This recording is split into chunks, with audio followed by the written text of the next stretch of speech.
Le professeur Didier Raoult est convoqué par la chambre disciplinaire du Conseil régional de l'Ordre des médecins de Nouvelle-Aquitaine à Bordeaux, où sera délocalisé, vendredi 5 novembre, l'examen de plainte déposée contre l'infectiologue marseillais, a annoncé la juridiction ce samedi 30 octobre. Une audience sans lui. L'audience aura lieu, dans la matinée du 5 novembre à la Cour administrative d'appel de Bordeaux, a précisé la chambre disciplinaire, confirmant une information de nos confrères de Sud-Ouest. Cette chambre, présidée par un magistrat administratif, peut décider de sanctions allant d'un simple avertissement à une radiation. Le professeur Didier Raoult n'assistera pas à cette audience, a prévenu son avocat maître Brice Grasini, qui précise avoir envoyé un mémoire pour exposer la position de l'infectiologue devant cette juridiction.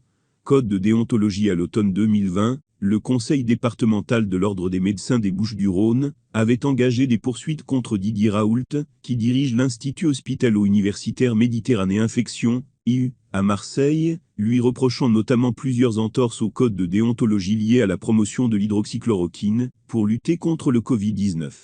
Le Conseil national de l'Ordre des médecins, CNON, s'était associé à cette plainte fin décembre. Le CNON avait aussi déposé plainte contre les professeurs Perronne, Joyeux, Delépine, Zélé et Reuseau-Frantz. Le professeur Raoult avait immédiatement réagi à cette annonce en déposant plainte à son tour contre le président du CNON, Patrick Bouet, pour harcèlement. Quelques semaines plus tôt, le directeur de l'IU avait également déposé une plainte contre le vice-président de l'Ordre des médecins des Bouches-du-Rhône, le docteur Guillaume Gorincourt, pour non-confraternité. L'IU et Didier Raoult ont rencontré un fort écho au début de la crise sanitaire du Covid-19, en 2020, en prenant l'hydroxychloroquine comme traitement de la maladie, malgré l'absence d'effets prouvés.